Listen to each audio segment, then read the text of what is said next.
यह औरत अपना मेकअप अच्छी तरह से कर रही है, लेकिन वह किसी डेट पर नहीं जा रही, वह एक कातिल है। यह सही है, एम्मा एक कातिल है जो सालों से दुनिया भर में घूम रही है, लेकिन बाकी कातिलों से अलग यह है कि उसका एक स्नेही और खुशहाल परिवार है। वह अपने पति और 2 प्यारे बच्चों से प्यार करती है, लेकिन इस बार एम्मा अपने पति को निराश करती है। आज उनकी शादी की 7वीं सालगिरह है, लेकिन वह सब कुछ भूल जाती है। अपने नुकसान की भरपाई के लिए एम्मा अपने पति को प्रस्ताव देती है कि वे दोनों इस सप्ताहांत होटल में जाकर एक रोमांटिक रात बिताने का नाटक करेंगे। दाइफू खुशी खुशी मान गया कि उन दोनों के फैसले ने ही उनके परिवार को लगभग तोड़ दिया था। एम्मा सप्ताहांत में होटल जल्दी पहुंच गई, लेकिन दाइफू ट्रैफिक जाम के कारण सड़क पर ही रह गया। जब वह बोरियत से उभरने के लिए इंतजार कर रहा था, तो एक लंबे चौड़े बूढ़े आदमी ने रात के खाने के लिए आने की पहल की। थोड़ा असहाय होने के बावजूद, लेकिन फिर भी शिष्टाचार के चलते और दूसरी तरफ से हाथ पकड़कर उस बूढ़े आदमी ने खुद को एक तानाशाह बताया और यहां तक आया। वह न केवल एक चित्रकार था, बल्कि उसने कुछ अकथनीय शब्द भी कहे थे।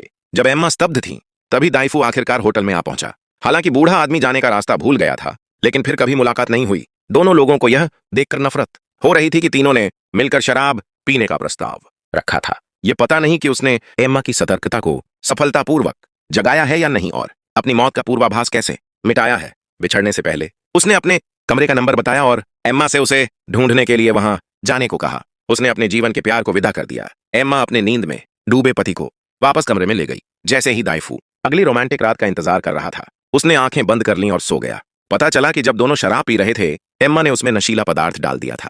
लगता था कि उसे कोई आपात स्थिति आ गई है और वह उससे निपटने के लिए बाहर जाना चाहता है। छुट्टा लिखकर वह जल्दी से यहां से चला गया। एम्मा 5वीं मंजिल तक आ गई थी। उसने एक कमरे पर दस्तक दी। इस समय मोबाइल पर उल्टी गिनती 4 मिनट 9 सेकंड की थी। दरवाजा खुला था और इस बार हमारी मुलाकात हुई। बॉब चाहता था कि एम्मा खुद काम करे। उसने कमीशन का 70% हिस्सा ले लिया और देखा कि एम्मा कुछ नहीं कर रही थी। वह यहां खबर लीक करने वाला था, लेकिन एम्मा को कोई जल्दी नहीं थी। वह बॉब से कीमत चुकाने को लेकर बहस कर रहा था और बीच बीच में मोबाइल फोन देख रहा था।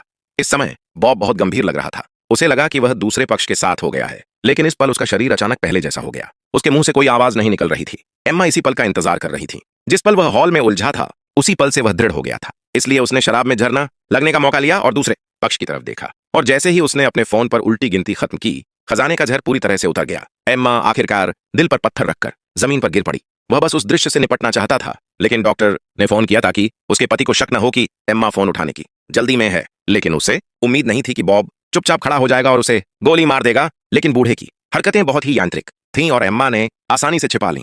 फिर तलवारबाजों में से एक ने आगे बढ़कर दूसरे पक्ष का हाथ पकड़ लिया। उसकी आंखों के सामने बूढ़े को मार डाला। एम्मा जानती थी कि उसका ठिकाना उजागर हो जाएगा, लेकिन उसे ऐसा करना पड़ा। उसे एक एक कदम उठाकर कमरे में वापस जाना पड़ा ताकि पता चल सके कि उसके पति को शक तो नहीं है। एम्मा का दिल आखिरकार थोड़ा शांत हुआ, लेकिन उसने कभी नहीं सोचा था कि अगली सुबह अखबारों की सुर्खियां यह खबर होंगी कि होटल में बॉब की हत्या हो गई। और जिसकी उसे उम्मीद नहीं थी वह यह था कि पति इस बात से बहुत उदास था और एम्मा लाचार थी, लेकिन वह किसी को भी इस अप्रत्याशित खुशी को नष्ट करने की इजाजत नहीं देती। इसलिए अगली सुबह वह घर भागा और जर्मनी जाकर अपने एजेंट की तलाश करने और अपनी पत्नी के चले जाने के बाद इस मुश्किल से निकलने का रास्ता ढूंढने का फैसला किया। डॉक्टर बेहोश हो गया। यहां तक कि काम पर रहते हुए भी वह लगातार मामले से जुड़ी ताजा खबरें देख रहा था, जिससे उसे सुकून नहीं मिल रहा था। एम्मा के आज वापस आने के समझौते के अनुसार वह अपनी पत्नी से संपर्क नहीं कर सका, इसीलिए डॉक्टर हवाई अड्डे पर जल्दी आ गया। लेकिन उसने बहुत देर तक इंतजार किया और अपनी पत्नी का इंतजार नहीं किया। इसलिए उसने एम्मा की उड़ान के बारे में खास तौर पर खोज की, लेकिन उसे जो जवाब मिला वह यह कि ऐसा कोई व्यक्ति था ही नहीं। डॉक्टर ने हार नहीं मानी, बल्कि उसने विमान के आखिरी यात्री के जाने तक इंतजार किया और अपनी पत्नी का इंतजार नहीं किया। उसके पास घर जाने के अलावा कोई चारा नहीं था। लेकिन जब वह बाहर निकला तो उसकी मुलाकात पुलिस से हुई, जो काफी देर से वहां पहरा दे रही थी। डॉक्टर को पुलिस स्टेशन ले जाया गया और यहां जो हुआ वह लगभग उसकी चेतना पर छा गया। दोनों पुलिस अधिकारियों ने उसे बताया कि उनकी पत्नी अन्ना एक निर्दयी हत्यारी है। उसने किसी और की पहचान का इस्तेमाल किया और वह व्यक्ति 8 साल पहले मर गया। डॉक्टर का संदिग्ध चेहरा देखकर गोविन नाम का एक अंतर्राष्ट्रीय पुलिस अधिकारी वहां आया। उसने एम्मा के विभिन्न स्थानों के यात्रा रिकॉर्ड निकाले और बताया कि वह जिन भी जगहों पर गया था वे सभी एक ही समय में मारे गए थे। हालांकि डॉक्टर को इस पर पूरा विश्वास नहीं था, लेकिन उसके दिल में शक के बीज दब गए थे। इसलिए वह घर गया और अपनी पत्नी की तलाश करने का फैसला किया ताकि पता चल सके कि कोई सुराग बचा है या नहीं। कोने में जाने के बाद उसे आखिरकार अटारी में एक लकड़ी का बक्सा मिला। उसने एक हुक से ताला खोला और उसे खोलकर देखा कि उसमें क्या है। अचानक उसे जेब दिखाई दी। कुछ दस्तावेजों के अलावा उसमें तरह तरह के हेडगियर थे और डॉक्टर को हैरानी हुई कि वह अभी भी पीछे था।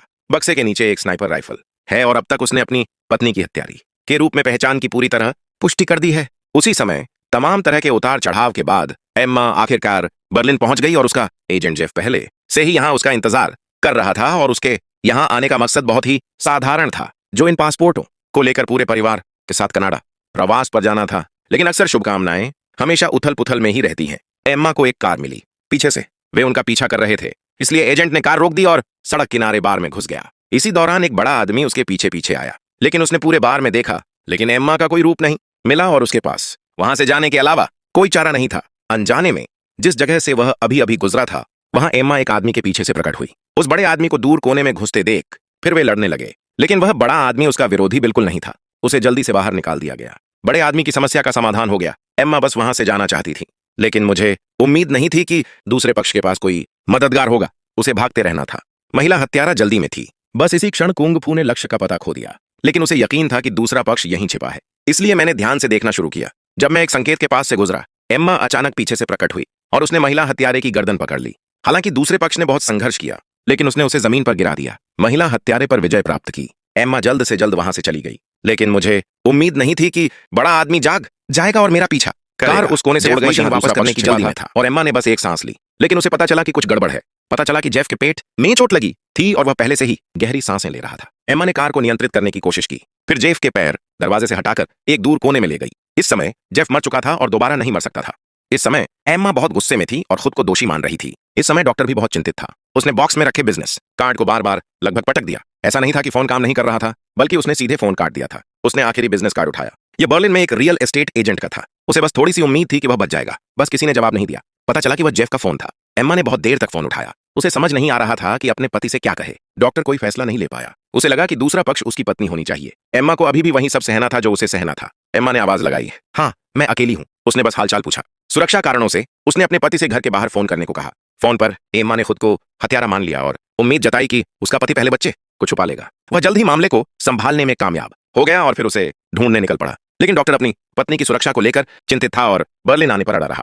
कहा जा रहा था कि जेफ जल्द ही मुकदमा पास कर लेगा और दरवाजे पर उसका स्वागत करेगा। वह एक मोटा मूंछों वाला आदमी था। दूसरे पक्ष ने उसे एक छोटे से पब में भेज दिया। एम्मा यहाँ काफी देर से इंतजार कर रही थी। अपने पति के संदेहों के सामने उसने एक एक करके स्पष्टीकरण दिए और अपना अतीत कबूल किया। एम्मा के पिता एक एजेंट थे। सेवानिवृत्ति के बाद उन्होंने गोवेन के साथ मिलकर ऑनरेबल सिक्योरिटी एजेंसी की स्थापना की, लेकिन फिर उसके पिता का एक्सीडेंट हो गया। एम्मा, जो अब छोटी थी, का पालन पोषण गोवेन ने किया। अपने हितों को अधिकतम करने के लिए दूसरे पक्ष ने उसे एक निर्दयी हत्यारे के रूप में प्रशिक्षित किया। तब से वह कंपनी के लिए पैसा कमाने का एक साधन बन गई, जब तक कि उसकी मुलाकात जेफ से नहीं हुई। एम्मा ने खुद को बदलने का फैसला किया। उसने चुपके से कंपनी छोड़ दी, लेकिन आखिरकार उसका पता चल ही गया। लेकिन सौभाग्य से उसने पहले ही बाहर निकलने का रास्ता सोच लिया था। परिवार के पासपोर्ट तैयार थे। जब वह अपने पति के फैसले का इंतजार कर रही थी, तभी माननीय सुरक्षा एजेंसी के हथियारों ने उसके पति के बोझ तले दबकर यह जगह ढूंढ ली थी। एम्मा बिल्कुल भी भागना नहीं चाहती थी, लेकिन जेफ जवाबी हमला करना चाहता था। दोनों के हाथ जल्दी ही छूट गए और जब एम्मा फिर से जागी और खुद को एक खाली घर में पाया, तो वे पकड़े गए।